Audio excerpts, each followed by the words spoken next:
Chuck Noll, besides wanting to build through the draft, one of his other edicts was, we will find the best athletes out there.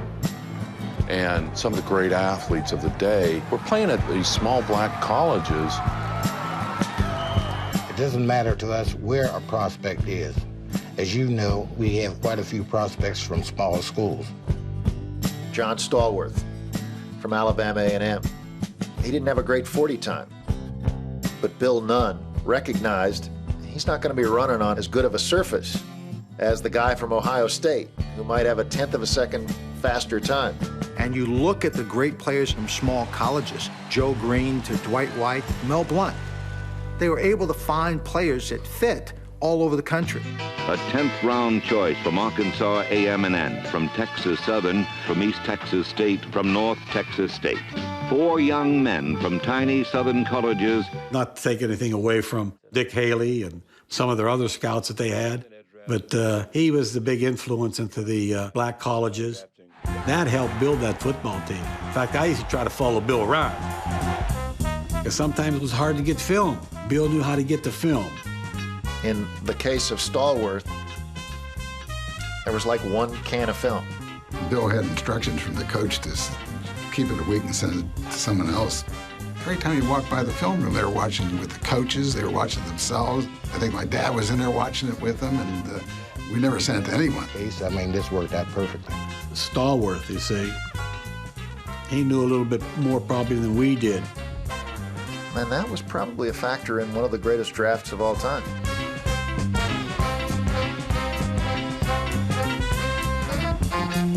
There was no shortage of information when it came to other receivers in the '74 draft, particularly Lynn Swann, whose skill and charisma at USC had captured the attention of the pro football world.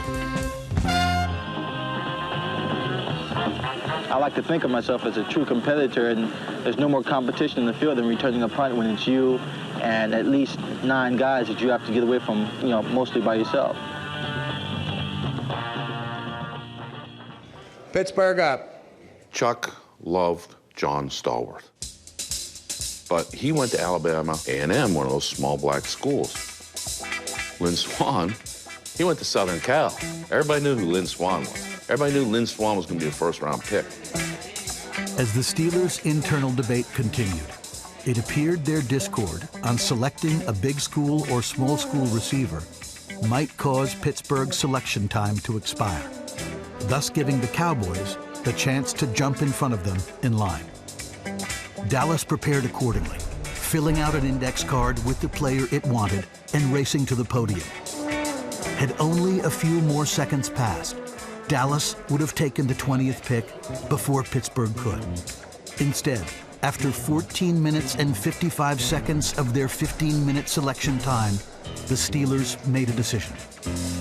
Pittsburgh on a first-round selects Lynn Swann, wide receiver, Southern California.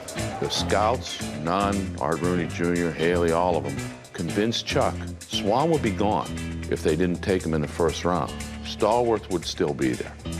And as it turned out, they played it perfectly. The Dallas Cowboys were up next in the draft, and they were all set to take Lynn Swann, which is really a delicious part of the whole Steeler-Cowboy rivalry as it plays out over the rest of the decade, because how many big plays did Lynn Swann make against the Cowboys over the years?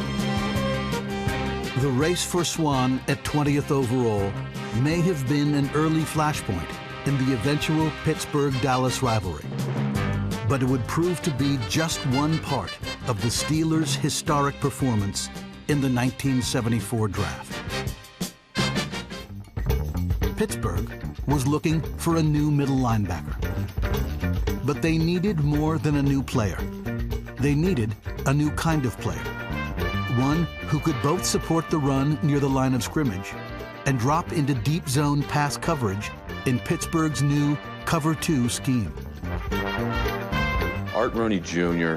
went over to Kent State once, and they were practicing on some gravel. And he saw a skinny kid dive head first to make a tackle. And he says, that's one tough guy there. Weighed 208 pounds, swear, 208 pounds. How's he going to play linebacker in the National Football League? With the 46th overall pick, the Steelers passed on bigger players with bigger names, like linebacker Matt Blair, in favor of the tall, lanky Kent State Golden Flash who fit Pittsburgh's new profile of a middle linebacker. He could drop into pass coverage, so tight ends going across the middle, he could cover them. And he was tough enough to make the tackles that a middle linebacker should make. So I don't think there was really a debate when they drafted Jack Lambert, other than Chuck still wanted John Stallworth. After taking Jack Lambert in the second round, the Steelers had no pick in the third. But when their turn came up in the fourth round, the player Chuck Noll coveted was still available.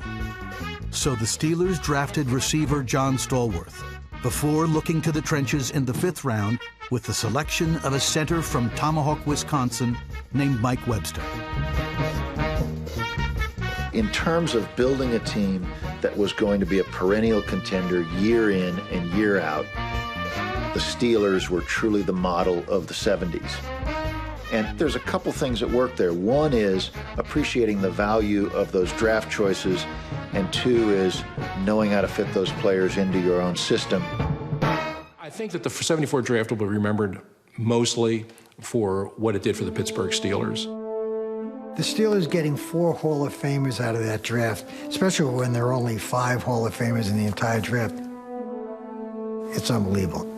Because really, when you think of the probability of it, that's like winning Powerball. I can't think of another draft where anybody had that kind of a haul that you come away with Lambert, Swan, Stallworth, Webster.